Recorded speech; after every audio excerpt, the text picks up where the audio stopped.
Warahmatullahi wabarakatuh. Saya Ita Malatul Hasanah dari SDN Pasir Sarongge, CGP Angkatan 11.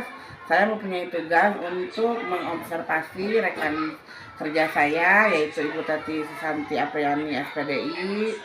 Beliau mengajar pendidikan agama Islam dari kelas 1 sampai kelas 6.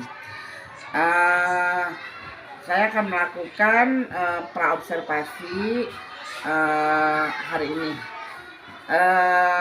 Selamat pagi Ibu Tati Susanti. Selamat pagi Bu Ita. Alhamdulillah, bagaimana kabarnya Bu? Alhamdulillah sehat. Luar biasa ya. Luar biasa sekali. Iya. Ini Bu, saya akan menanyakan tentang beberapa hal. Apa yang nanti akan Ibu sampaikan di pembelajaran sebelum observasi. Nah, Ibu nanti mengajar di kelas berapa? Nanti saya mengajar di kelas 3.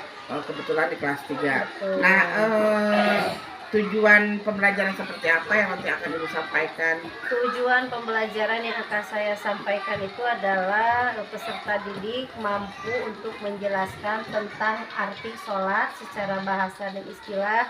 Kemudian peserta didik juga mampu untuk menyebutkan apa itu hikmah sholat. Oh iya, berarti tentang sholat ya Bu, iya, ya, di kelas 3. Materinya tentang sholat. Ya.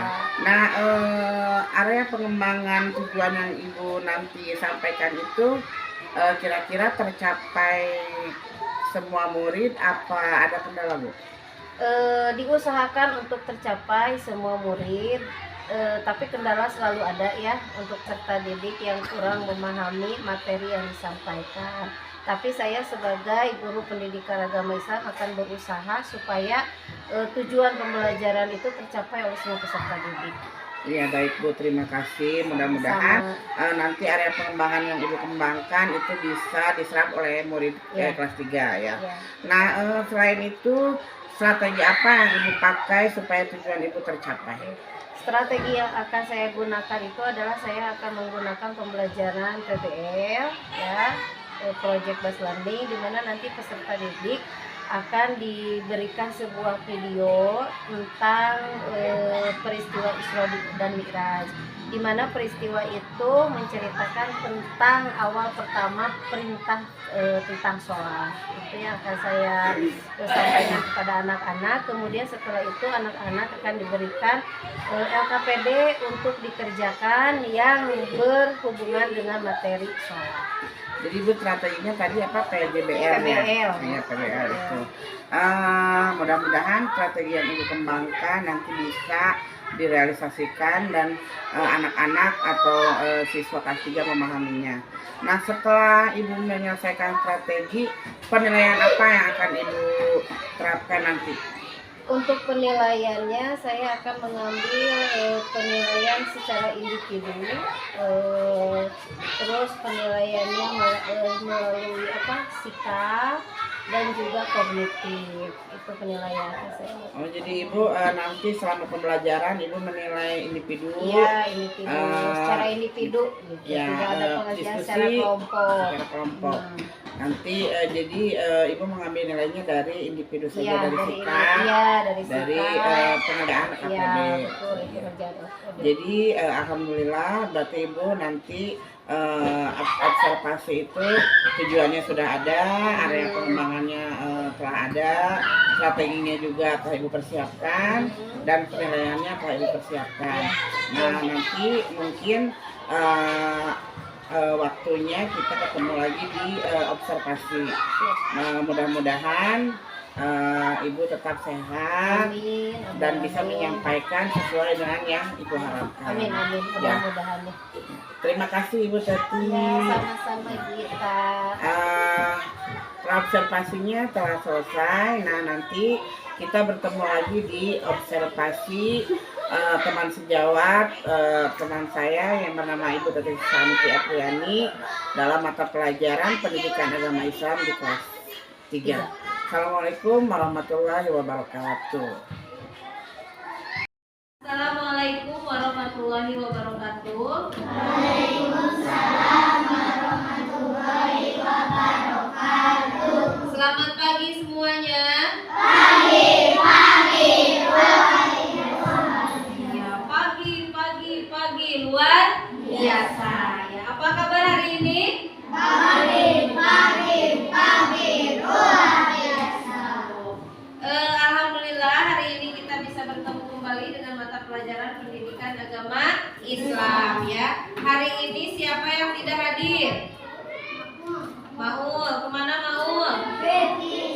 hadir. Siapa lagi yang tidak hadir? Hanya Maul saja satu orang. Alhamdulillah ya. Kita doakan bersama-sama semoga Maul lekas sembuh ya dan bisa kembali ke sekolah belajar bersama-sama dengan kita ya. Hari ini kita akan melanjutkan materi yang kemarin, yaitu tentang apa? Siapa yang masih ingat materi minggu kemarin? Kita belajar tentang apa? Tentang inti ibadah sholat. Pintar ya. Minggu kemarin kita sudah belajar tentang inti ibadah sholat. Hari ini kita akan belajar tentang hikmah sholat. Tapi sebelum ke materi yang akan kita bahas, Ibu mau bertanya dulu ya. Siapa yang masih ingat apa itu artinya sholat? Doa. Pintar. Kalau doa itu menurut apa? Menurut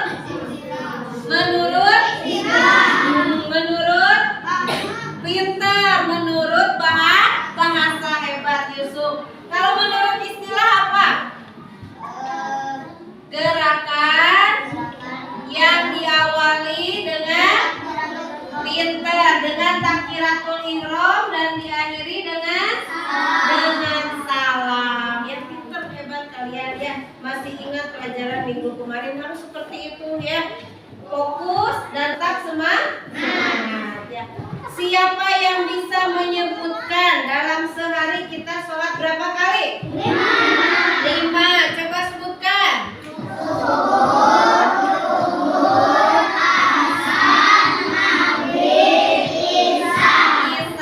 Berapa rakaat dalam sehari? 17. Kalau subuh berapa rakaat? Zuhur. Asar. Maghrib. Isya. Alhamdulillah. Kalau misalkan kita selesai sholat, kalian suka apa dulu? Berdoa. Biasanya doa apa yang suka kalian baca? Doa kalau Ibu Rama ya, doa untuk kedua orang tua. Coba sekarang kita bersama-sama membacakan doa untuk kedua orang tua.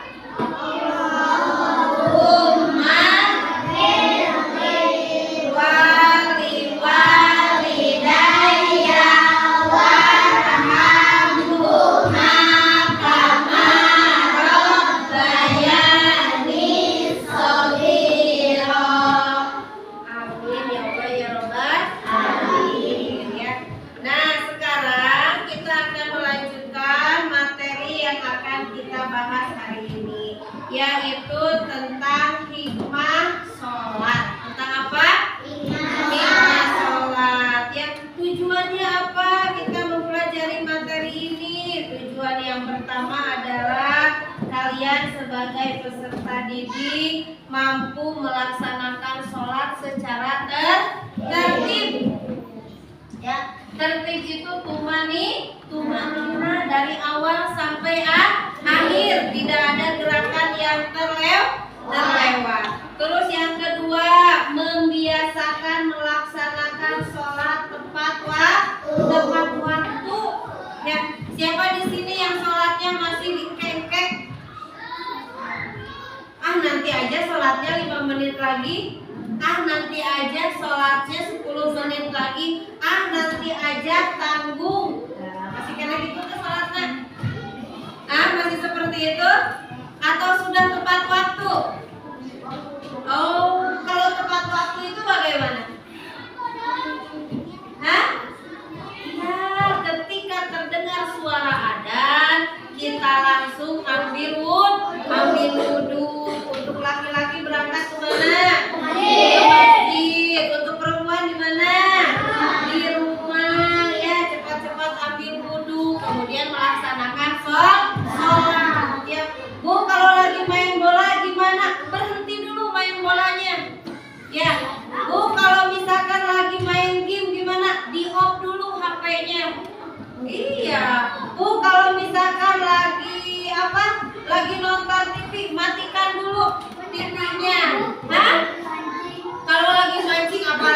pancing-pancing, buang dulu pancingannya.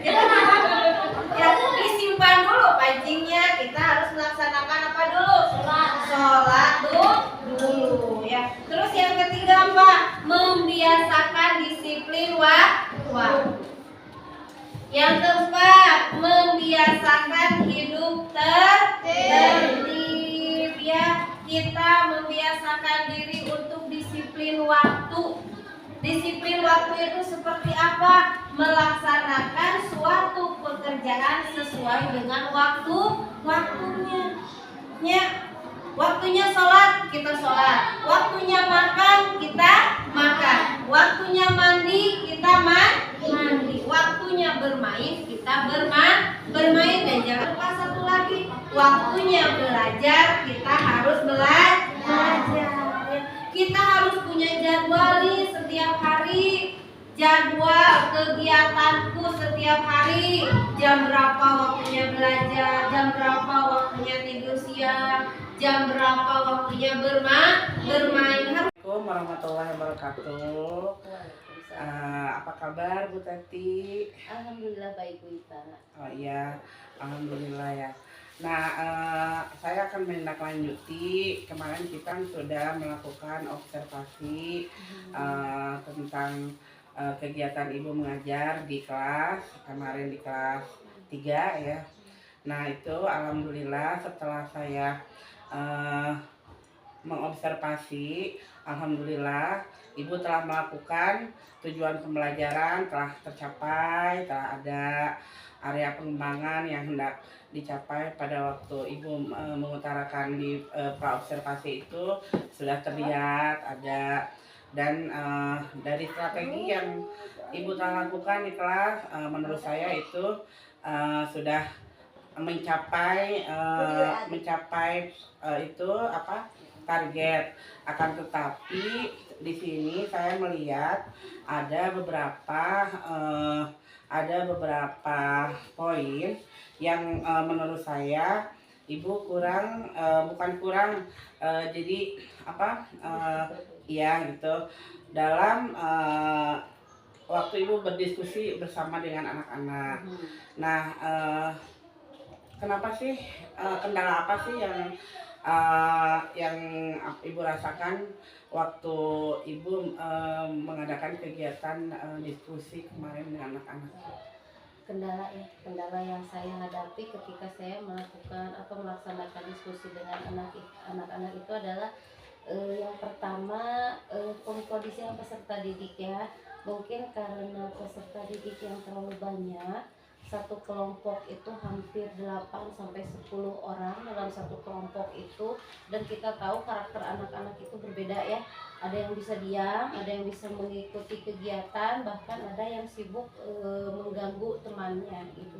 Jadi ketika kita berusaha untuk supaya anak-anak mengikuti pembelajaran dengan baik itu sedikit sulit. Ya mungkin itu kendalanya karena peserta didiknya yang terlalu banyak gitu ya.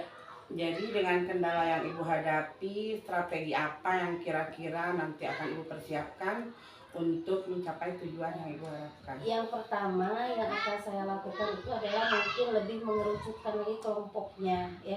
Yang tadinya misalkan kelompoknya 8 kelompok, mungkin untuk kegiatan selanjutnya saya akan mengerucutkannya menjadi 5 atau 6 kelompok.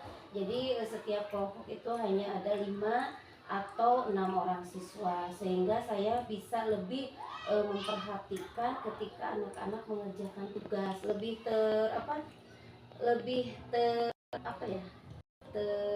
terlihat lah perkembangan anak-anaknya. Ya, betul. Nah, kalau misalnya rentang ukuran keberhasilan yang nanti akan Ibu capai, kalau direntangkan 1 sampai 10, kira-kira Ibu mengambil rentang berapa? Kalau saya sebagai guru pasti menginginkan rentang yang paling tinggi ya, 10 gitu ya. Tapi dengan melihat peserta didik ya, kembali lagi ke kendala yang ada gitu. Mungkin saya bisa memberikan rentang antara 9,58 sampai 9,5. 9,5. Ya. Kira-kira Ibu pendukung apa yang akan Ibu lakukan untuk ukuran keberhasilan Ibu? Siapa saja yang dapat mendukungnya? Yang dapat mendukung keberhasilan saya pertama mungkin adalah support dari kepala sekolah ya, dan juga dari kawan-kawan semua. Terus yang kedua itu adalah alat peraga ya, terus dengan memberikan materi ajar yang lebih menarik juga supaya bisa memberikan motivasi belajar yang lebih buat anak-anak gitu ya. Jadi intinya memberikan eh, pembelajaran yang lebih menarik. Ya. Nah, untuk mengukur keberhasilan Ibu yang tadi di rentang 9,9, 9,5 ya Bu ya. Nah, kira-kira waktunya berapa lama Ibu untuk mencapai ke target seperti itu? Untuk waktunya mungkin untuk pertemuan ya, biar mungkin saya akan mengambilnya pada saat materi satu bab itu selesai gitu ya. Mungkin saya akan Satu mengambilnya di minggu, sana. 2 minggu? Tergantung, ada yang satu bab itu untuk 2 kali pertemuan, ada yang 3 kali pertemuan. Mungkin nanti saya akan mengambilnya pas sumatif ya, kalau tidak salah gitu. Iya. Terima kasih Ibu telah tadi memperbaiki, ada beberapa hal yang perlu diperbaiki dalam kegiatan observasi yang kemarin. Nah, mudah-mudahan Ibu dapat melaksanakannya dengan tadi pengursian siswa yang Ibu harapkan, dan ukuran keberhasilannya mencapai 9,5 serta pendukung yang begitu antusias ya Bu, yang mudah-mudahan untuk kedepannya pembelajaran lebih berkualitas dan siswa lebih aktif. Terima kasih Ibu untuk waktunya. Mungkin ada yang perlu ditanyakan lagi Ibu? Sepertinya cukup. Ya. Terima kasih Ibu atas waktunya. Sama-sama. Assalamualaikum warahmatullahi wabarakatuh. Waalaikumsalam.